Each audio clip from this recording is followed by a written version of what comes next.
Welcome to session 2 of our series that will equip you to love your adopted foster child well. This is session 2, and we are going to talk about how trauma impacts the brain of a child and their development and their behavior. That's exactly right. Big impact. Big impact. So let's look first at what are the risk factors in an impact on brain development. You know, Susan, the first one is a difficult or a stressful pregnancy. Well, what makes that? You know, number one would be exposure to substances in utero. Right. It might be exposure to domestic violence in utero. Interestingly enough, stress can cause that. And you know, the brain doesn't distinguish between good stress and bad stress. Yeah, this blows my mind because every parent is excited and stressed when they're giving birth. Right, so even good stress, too much of it, can impact the brain. So let's think parents are buying a new house to make room for this new baby and they're so excited, but moves are really stressful. Yeah. And just that stress can impact. Second risk factor is a difficult birth. So that may be an unexpected C-section. Yeah. Unmanaged pain, a forceps delivery. It could even be my partner who was supposed to be with me didn't show up. Right. Third factor are frequent hospitalizations or medical procedures, particularly in the first year. So if we have a baby in the neonatal intensive care unit, puts them way at the top. So premature birth, they're always in intensive care for months. Exactly. And then we have abuse, neglect, and trauma. So let's think about the population we're talking about. We're talking about children who have been removed from their parents for abuse, neglect, or trauma. So even though one of those risk factors can impact a child's brain development, we can safely assume that the kids we're serving have experienced at least half. So even before they're born, these kids have trauma to the brain. Exactly. And knowing that, of course, helps manage your expectations for what you're dealing with. Absolutely. Okay, give me the second one. Early risk factors in utero, that's one. What's number 2? So now let's talk about the brain. Yeah. And I'm going to kind of actually show you because I think that makes it a lot more interesting. So I want you to know that my brain will never make it into a medical journal. However, it will serve our purposes here. So we're going to... You made this beautiful drawing. That's right. So we're going to split the brain. Not your brain. Your brain is excellent. Thank you. Thank you. We're going to split the brain into 3 parts for this discussion today. Okay. So first, we're going to talk about the brainstem. And then we're going to talk about the limbic region of the brain. And then we're going to talk about the frontal precortex. So let's start with the brainstem, because the brain develops from the brainstem forward. Okay. So this frontal precortex, the last part of the brain to develop. So I'm just going to say 2 things about the brainstem. 1, think about the hardest pouring rain you've ever stood in. Which in Florida, we're in hurricanes, yes. Exactly. You got that. Shortly after conception, that's how fast the brain cells are multiplying. Wow. What happens when any of those risk factors are present, it's hardwiring that child's brain for fear and danger and mistrust. So we're talking, what stage of pregnancy is the brainstem developing? Is this the first trimester? From the very beginning. Oh, wow. From the very beginning. Okay. And so critical to understand that we are essentially hardwiring kids to be glass half empty instead of glass half full. From the beginning. Kiddos. Okay. The second thing I'll say about the brainstem is it's just responsible for our autonomic responses. So all that stuff we don't even think about, like breathing. Yeah. Okay. Okay. The limbic region is the survival part of the brain. I am going to come back to that because that's going to be where we camp out. Mm-hmm. So the last part of the brain to develop is the frontal precortex, and it is fully developed about 25. However, there is some intriguing new research happening as we speak that may be extending that about 5 years for kiddos who've experienced trauma. 30 years old. Your That's kids right. aren't fully maturated till 30? Well, we know for sure 25, but Okay. it's looking like it might 30. get extended to 30. Okay, wow. So the frontal precortex, what's it responsible for? Cause and effect, logic, reasoning, and a lot of times what we would even call functional conscience. Okay, those are all the last part of the brain to develop. Now let's go back and camp out a little bit in the limbic region. Okay. So I said it was a survival part of the brain. Where we always see it is flight, fight, or freeze. Which I saw in all of my kids. Like, can one Yes. child exhibit all three of these? Absolutely. They usually have one that's their go-to most of the time. But yes, children will switch off to whatever suits their need for survival at that time.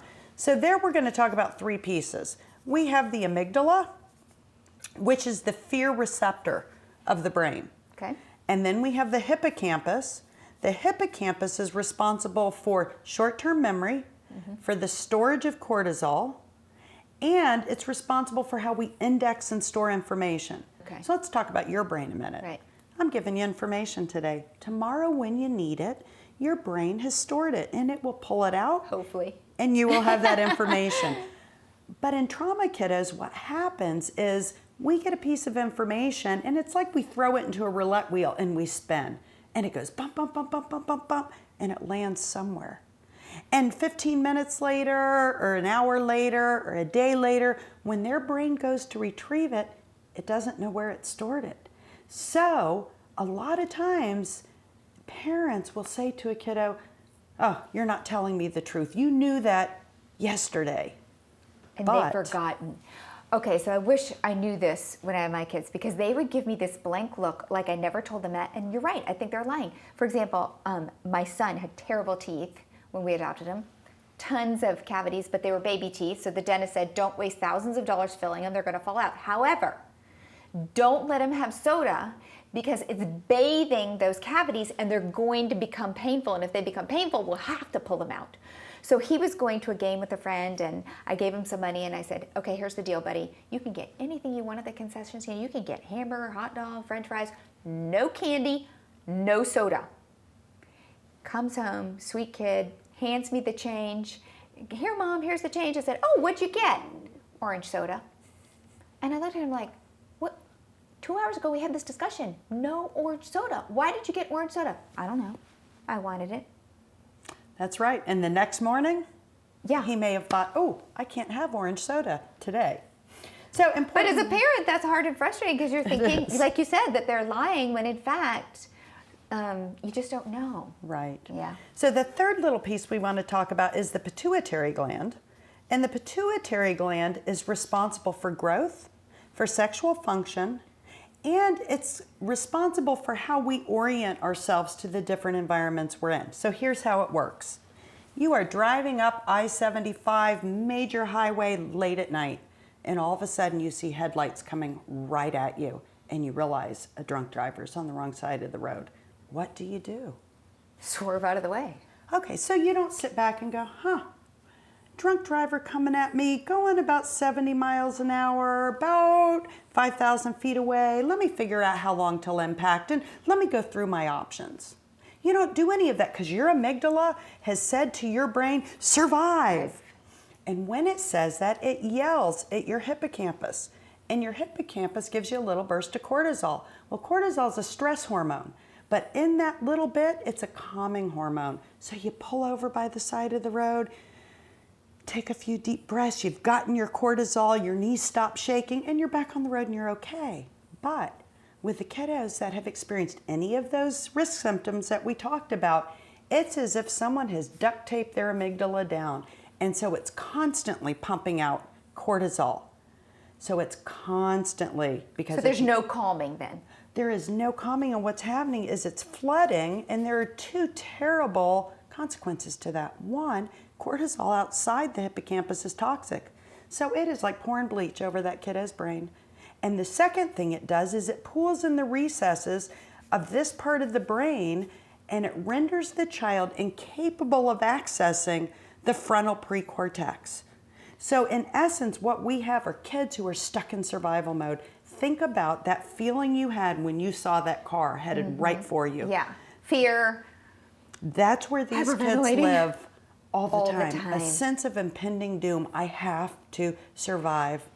I don't know how long, but I'll tell you, watching Grant, I think he lived like that for the first 2 years we had him. Is that possible? Oh, that is not only possible, but that would be very conservative.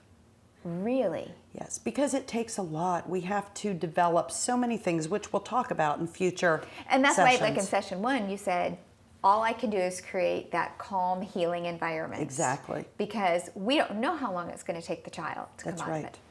That's Wow. right. Oh, okay. So 3 parts of the brain, that's a lot to cover. Y'all may have to watch this several times. I know I'm going to go back and watch it. What else do I need to know about that? So I think what's important now is we want to talk about the developmental impact. So development happens in a quad. So Okay. we have physical, emotional, social, and intellectual. For any child, all Yes. Physical and intellectual generally develop on the same trajectory. children. Okay. Social and emotional develop on the same trajectory. Okay. In a child who's experienced any of those risk factors, we can safely, conservatively half their social and emotional age. Oh, wow. So any trauma to the brain can half their social and emotional age. Yes. So definitely observed that. In fact, when we got Grant, he was 9, but he acted like a toddler. In fact, he was so impulsive sometimes, I would think, what was he thinking? We had a bunch of kids in the neighborhood, and one of our neighbors was the center for the high school football team. So Grant literally weighed a third of this guy. It was Christmas break, all the kids are playing in our yard, and one of my kids came in, the mom of this kid, the big kid, called me and said, just so you know, Grant just hit Matt with a broom. But he just didn't think, sometimes like a toddler, he just reacted. And it was crazy reactions, because the normal child would look at a big kid and go, not touching him. Right, and think about years ago, and some of you may remember this and some of you may not, but there was a commercial, and it was a Wheaties commercial, and this big old football player sat down at the table with his bowl of remember Wheaties, this. and he took a spoonful and he ate it, and as soon as he did, he shrunk down to this little tiny toddler that could hardly reach the table. And I help parents to use that image to shrink your child down to where they socially and emotionally are, so that our expectations can be more realistic, because what might be irritating you might be very normal development If you for see where them your well. child is. And not just for us as the parents, but I had 3 biological kids at the time who would get so frustrated with him and say, Mom, he's so embarrassing. He's acting like a baby. But had I known this, I could have better explained to them, hey, he's not. He's acting his developmental age. Right. And we got to give him time to catch up, which of course he did. It just took a while. But he didn't realize it. They didn't realize it. They just thought he wasn't acting normal for his age. So what's the critical part of understanding all this? It really boils down to this. When I understand that these kiddos are not out to get me, Right. they are not out to make my life miserable, they are driven by biology and chemistry because of something that happened to them. You know, I've never met a child that raised their hand and said, today, please take me into foster care, or today, please let my parents go away so I can be adopted. Something was done to them. It impacted their brain development. And when we understand that, we're so compassionate and empathetic rather than angry that they're not complying. And patient and understanding that the timetable we had planned for this child may not be the timetable Absolutely. we need to be on. Absolutely. And I don't know if any of you saw the first session, but my son Grant was in there, and here's the good news. The brain can be healed. That's right. And it just takes time and a different timetable. So I hope that this was educational for you. I love this understanding, because I feel like when we have understanding, we can make really good adjustments. So that wraps up our session on how trauma to the brain can affect your child and understanding it. In the next section, we are going to take a look at some of the unusual behaviors that may have resulted from some of these things, and why it may be okay, even though it may be different from what you've experienced if you have a biological child. So we will see you in session 3.